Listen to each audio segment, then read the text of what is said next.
والأرض خصبة نعم، خصبة للفساد جدا، والإفساد. خصبة جدا، لأن هذا الجيل الكردي جيل لا يعرف معنى الحياة، جيل أمي بكل معنى الكلمة، جيل لا يعرف العربية، لا يعرف الفارسية، لا يعرف التركية، لا يعرف شيء من الإنجليزية، ثقافتها من أغاني والرقص الذي كل يوم يبث عليه بعشرات الساعات في التلفزيون، فهو لا يفهم شيء من الحياة. كل الذي يفهمه يرقص للون الأصفر حزب الديمقراطي، ولا يرقص للون الأخضر جماعة طالباني.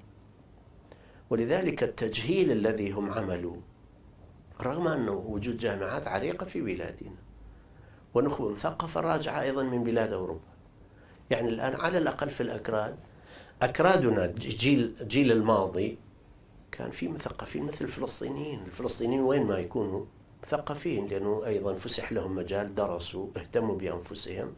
طبعا ليس مثل الفلسطينيين تماما، لكن أيضا فيهم نخبة مثقفة عادوا إلى الكيان الكردي. لكن الكيان الكردي كيان هش، كيان مثل ما يقول ماركس برجوازي سارق.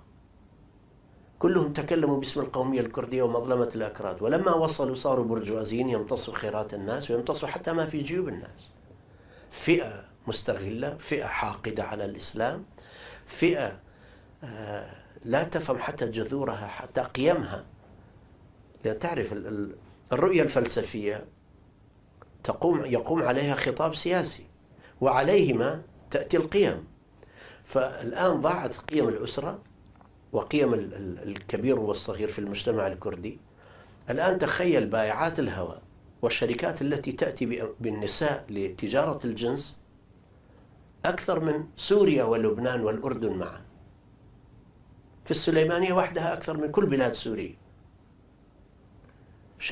أنشئت شركات تأتي بنساء من سريلانكا، من تايلاند، من مصر، من لبنان، من بلاد أخرى، من العراق. السياح الأجانب يعني، ولا لا، الاستهلاك المحلي؟ الاستهلاك المحلي، ونعوذ بالله. يعني وزير الصحة يعترف في التلفزيون يقول عندنا فقط في الدهوك 700 مومسة أجنبية وهي الرسمية، وهو يقول بافتخار نفحصهم كل 15 يوم، وإذا صار عندهم مرض نرسلها إلى بلادهم. والله إنجاز هذا. وفي الوقت الذي تدك قرانا من قبل الجيش التركي ولا الجيش الإيراني، والناس يسرحوا ويمرحوا ويتخلوا عن كل ثوابتنا القومية الكردية، ويتخلوا عن كل قيم. في سبيل ماذا؟ في سبيل جورج بوش.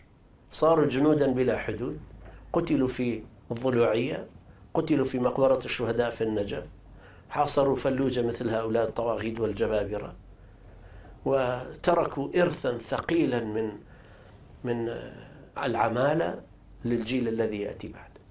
والكل عندما يتكلم كما قال الشاعر كلام النبيين الهداة كلامنا وأفعال أهل الجاهلية نفعل.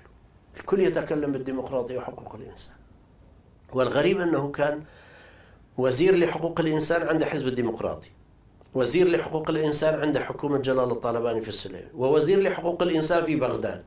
3 وزراء لحقوق الإنسان والناس ضايعة بينها، ولا يوجد حقوق للإنسان. نعم. التعذيب، وسائل التعذيب التي كانت موجودة عند حزب البعث موجودة في أربيل والسليمان. هذا بالإضافة إلى السجون غير الرسمية. يوجد سجن أمريكي يشرف عليه الأمريكان وابن جلال الطالباني، توجد سجون تشرف عليها الحكومة الكردية عند الطالباني أو في سليماني أو في أربيل، وتوجد سجون أخرى تشرف عليها أحزاب نفس حزب الديمقراطي ونفس جلال الطالباني، يشرفون على سجون أخرى هي ليست رسمية. نعم، ليست رسمية، رغم أن الرسمية أيضا ما لها قيمة، لأن الرسمية أيضا هي حزبية ويتعذب الناس فيها ويختطف الناس إليها. مأساة هذه. مأساة يعني هناك تراجع على كافة المستويات، تراجع كامل.